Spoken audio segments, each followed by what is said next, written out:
Nossa conversa de hoje é com o último imperador da China, no cinema, John Long. Aliás, a sua própria vida é um roteiro de cinema. Ele foi abandonado pelos pais ao nascer e ele foi educado na rígida escola de artes da Ópera de Pequim. E sem saber uma palavra de inglês, ele trocou a China pela América em busca de melhores oportunidades. Hoje, John Long tem uma respeitável carreira que inclui filmes como O Sombra, M. Butterfly, O Ano do Dragão, Os Modernos e o vencedor de 9 Oscars, O Último Imperador da China. Conheça agora a interessante trajetória de John Long. You were trained in the classical formal arts in the China. Beijing Opera. Yeah. How was it? It's incredible. As a youngster, of course, you take it for granted. You don't understand it, so it's a daily life. But to give you a rough idea, 7 o'clock in the morning, first thing we do is stand upside down against the wall. And in this huge room, each sweat spot is surrounding this wall area. So we all, like dogs, have our own little spot we go to. And then the continually physical training until a short break for lunch. Then we're into more vocal, choreography, weapon. It's all day until 9:30 or 10 in the evening, non-stop. It looks like Farewell My Concubine, is not? Similar that Is background. that hard? Well, It's still? more so in real Really? life. Because if you stay through every hours with it, you realize how vigorous the training was. So in return, when I become more aware of what it was, I'm so grateful for that training because it enabled me to do Shiwan Khan, Iceman, Butterfly, and Ars Emperor, you know, all these larger-than-life characters. Yeah, but how old did you start doing this? A young boy. Because I grew up without parents, without celebrating birthdays, so time is different for me. There's no sense of passage of time. Like today, you're 5 years old, you're going to be 6. So that's not part of my life. So I never pay attention to it. Now I simply lost interest of it. Was your childhood very lonely? I don't really remember it, you know, because life has been so full these past years, you know, working with all these wonderful people around the world. I tend not to remember hardship because people ask me this question. I really don't remember it. I just remember all the new exciting things happening in my life, and also people in general has been kind to me, heaven and earth, truly. I have not had anything terrible really happens to me or Painful? I mean, I'm sure we all have our share, but again, nothing that I can single it out as a special item. You know, I got hit, of course. So you didn't decide to become an actor. You were already an actor. Yeah, strange you say that because it was like that because without me aware of it, I remember in my neighborhood, because we were very underprivileged, I have no parents, I'm living with strangers, there's no TV, but the neighborhood has a tea house where you put a penny, pay a penny, you can have a cup of black tea, and up there's a small black and white monitor TV. And I used to just stand there and keep watching all these films about legends and mythology, you know, things coming out of hands, you know, fighting in the air, you know, I love that kind fantasy. of monkey things, Yeah. you know.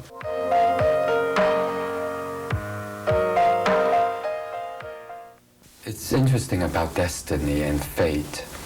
Because I was left alone without parental guidance and normal situation. When I was born, I never remember seeing my parents or anything. I was left alone, so my imagination takes over. I was very shy, I remember that, but somehow after I watched that monitor, the TV, sometime in my neighborhood, there's some of this concrete area where you put garbage. I would climb up to the concrete, and I start making a fool out of myself, literally, I mean. And which is okay for some reason. I didn't remember any embarrassment. So the old lady was taking care of me at the time, could not send me to school. So what do you do with him when he starts getting older, this boy? He's not an infant anymore. And I remember the old lady commenting something to her girlfriend to the effect that, oh, he's not too bad looking, and he always liked to, you know, do things, so why don't we send him to this place where we don't have to pay, and he doesn't get paid, but he can live there and eat and learn something, maybe an actor. So that's how it all began. So without me asking it, I actually responsible for them to thinking, because they could have sent me to go wash dishes. They could have sent me to go make shoes. Could have been anything, but somehow my own desire to express myself make them somehow, you know, so I'm very grateful to that.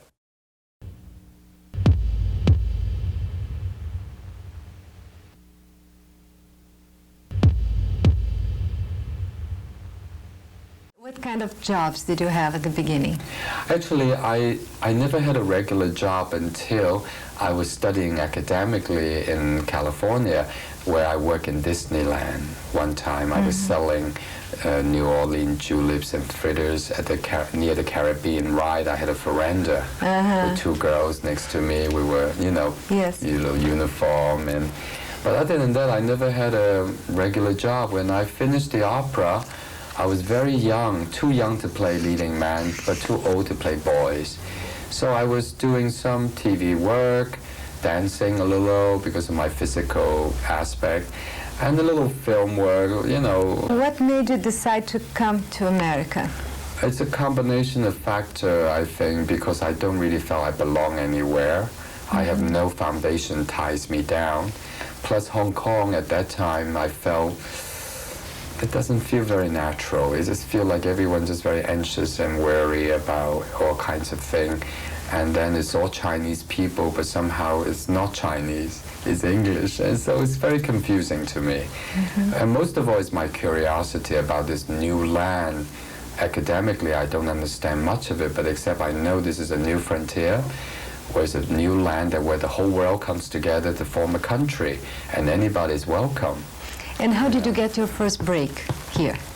My first break actually is with M. Butterfly's writer, David Wong.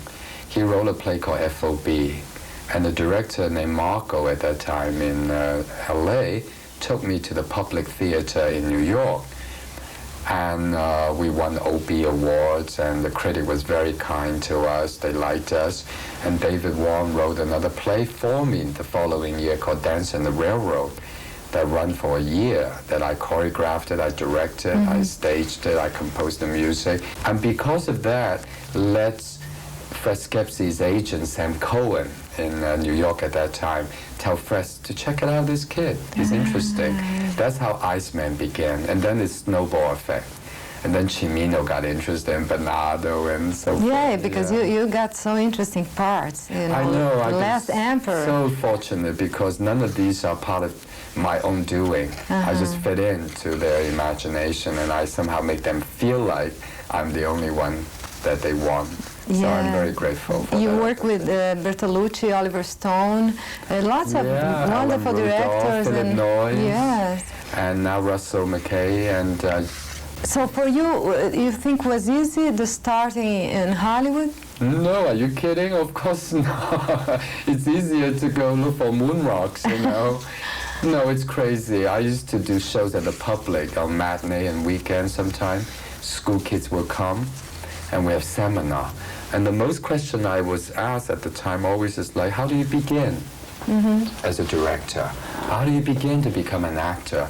So after answering a few times, I finally learned how to answer them honestly. I say, if you are not totally gung-ho about doing this work, don't start.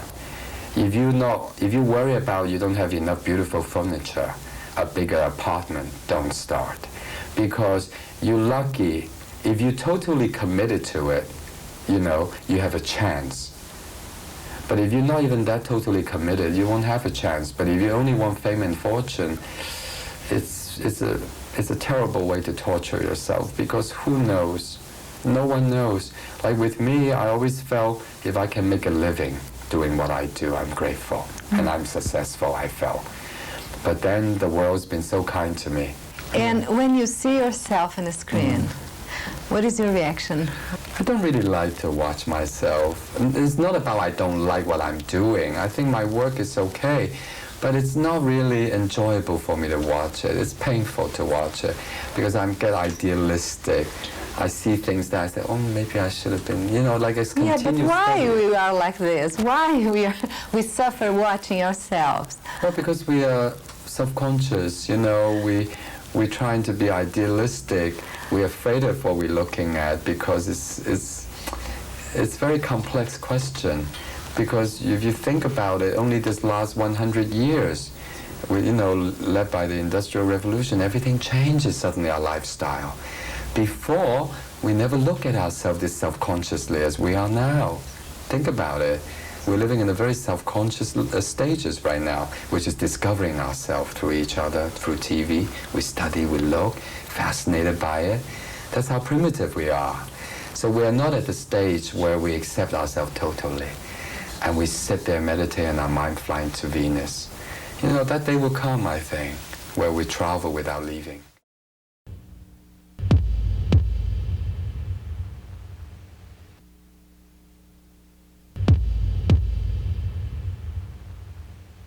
Were you familiar with the language? No, I didn't speak a word when I came.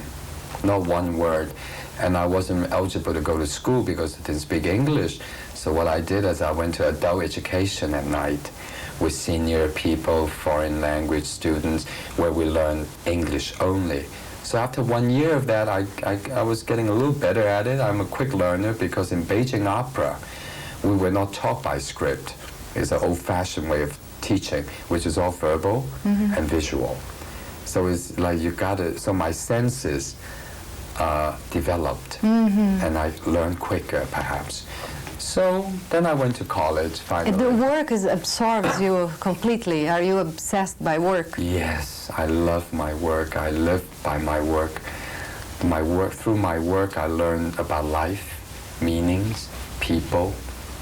And did you feel a cultural difference from China to America? See, that's the interesting part. I never grew up in the Chinese culture. I grew up in the Chinese mythology, which is the Beijing opera. You know, the legend, the folklore, the history of heroes and emperor and gods and warriors and spirits. And so I grew up in the essence of Chinese, not the day-to-day reality. I see. So when I come here, it's all new to me. I don't have much comparison except I'm so curious and looking forward to the newness. I remember the first time I ate ham and eggs, I thought it was good.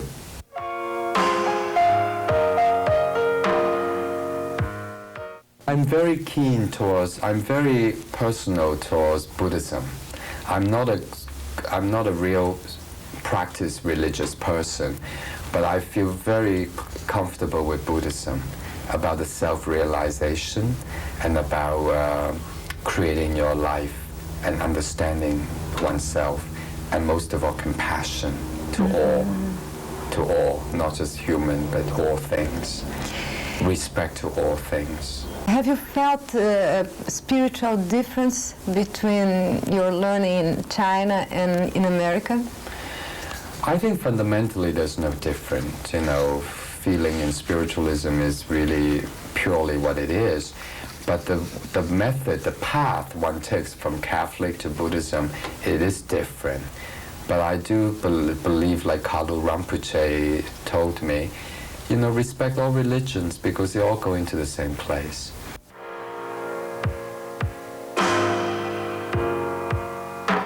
Actually, I find that people were fascinated with me, therefore they were more curious about me, therefore they were more friendly towards me. I really have no problem in the day-to-day life, no racist feeling that I felt, or people call me by names. But that's not difficult. But what's difficult is that when I finally realized after I finished my academic, I go to Hollywood pursuing a career as an actor. Those few years were very tough for me because I realized they don't want me. I don't quite fit in. And I feel so disconnected. I was so disenchanted. It was a tough period when I realized I'm not needed. And how did you overcome this period? Again, combination of many things. First of all, my undying faith to myself. I'm not intimidated. But I do remember standing in the casting office with a sheet of paper with one line say, here's your ticket, as a ticket salesman. We spent hours just standing there waiting for this opportunity to compete for this one day's work, one small line. I got very angry. I feel very angry. I feel like Asian just doesn't count it. There's no Asian role. I see the other established Asian actor on TV, and it's horrifying sometimes. I say, that's it? You know, I don't mean to say I want more, but I didn't like what I saw. But again, I'm believing in what I'm doing, not because of any other reason, but to myself. So somehow I was rescued by the director, took me to the public theater where I suddenly felt I was fed. I feel good. I feel a little satisfied that I was able to do something with myself.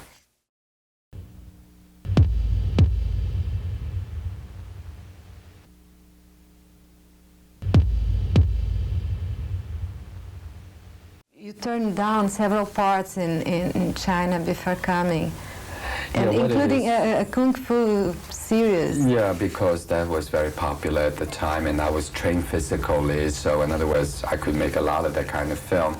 But you wanted more than this. I don't know, I was very naive and young, except I didn't like what I saw.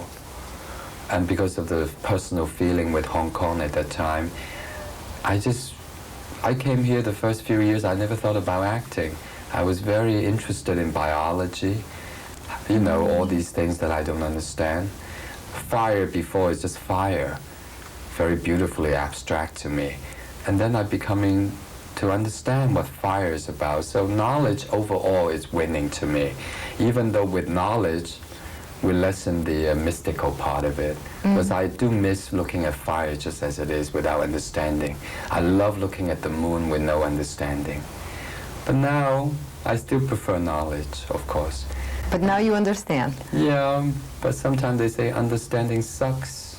You know what I mean? It's better. But even with that, I still prefer understanding and knowledge, because I don't want to die ignorant. I don't want to die with animal fear to let go. I want to die with somewhat satisfaction and understanding to comfort my friends. Rather than it's a bad thing, you know? Did you feel any limitation by the fact you were Oriental in the market? Well, I never felt myself Oriental, but then Hollywood certainly, I don't mean Hollywood in general, but I mean those circumstances I was surrounded by at the time makes me feel more self-conscious in this country as an Asian. But I'm happy to tell you I'm over that struggle. I feel very proud of where I came from, or wherever I came from, or who I am, my existence, my uniqueness, and I hope that I offer diversion in the cinema art, you know, to entertain people in a different way. So now it's more my advantage than my disadvantage, and I don't want to make 50 film. I don't. Even if I can, I don't. You want to choose? Oh, I know. I want to do my CD, my concert, my music, my business side with selling dreams with cosmetic, you know, grooming for men, cologne and apparel. You know, I want to graciously moving into areas that I can continuously feel positive with my life and introduce good things to people. And utilizing my so-called being more so than just acting, because I don't want to hang around to be begging for jobs when I become not about me anymore. Yeah, is there many roles for you out there? I mean... No.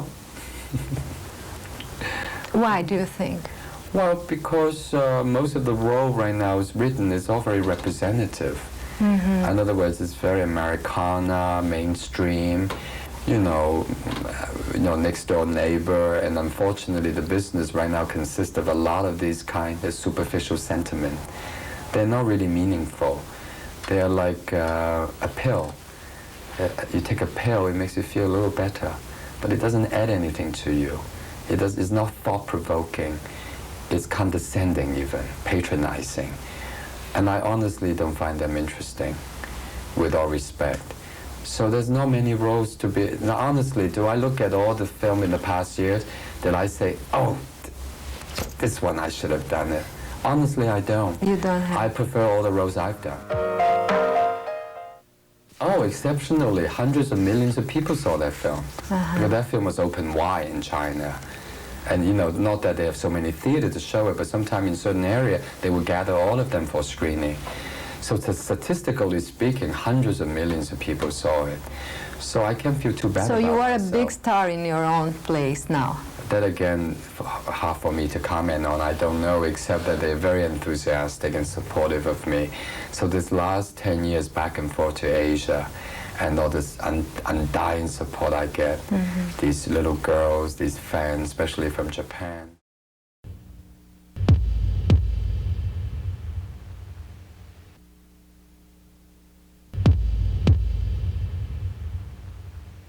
What kind of movies would you like to do? I really would like to promote more inspiring character, not to show the dark side and the evil side. I really would like to be, also not to repeat myself, to do something I never, for instance, comedy. I would love to do comedy to make people laugh or make them smile even, you know? Yeah. Yeah, I love to do comedy someday.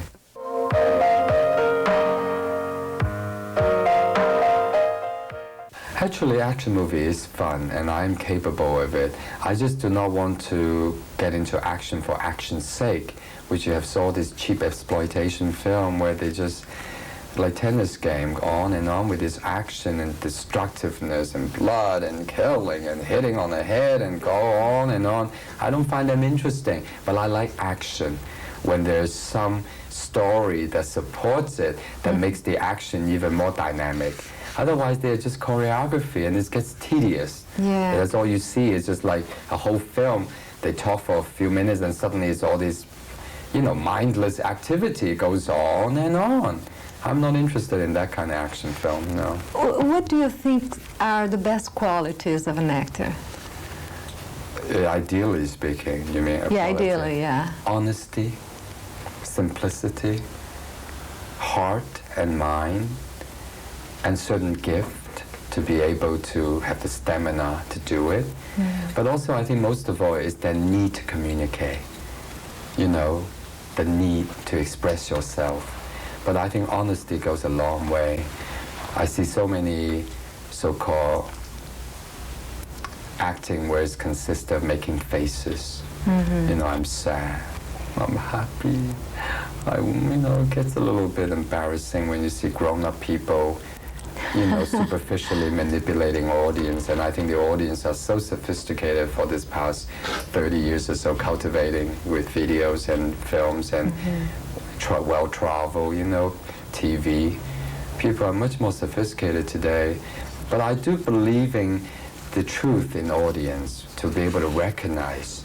You know, in other words, the audience might not be as gifted as you to be able to articulate or dissect a piece of work and interpret it, but they basically inherently understand and recognize truth and beauty. So in other words, they might not say it, but they understand it. So I trust that. They feel it. I trust that. I trust the audience. How would you describe your temper yourself? My temper? I have terrible flaw, that being impatient. I am sometimes a bit too clever, too much ahead of myself. Then I have no patience to wait for other people to come on board.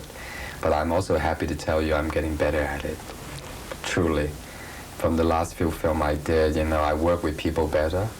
I'm more confident to the point that I like to show up again, to just meet with the media, which I haven't done, as you know, all these years. Why?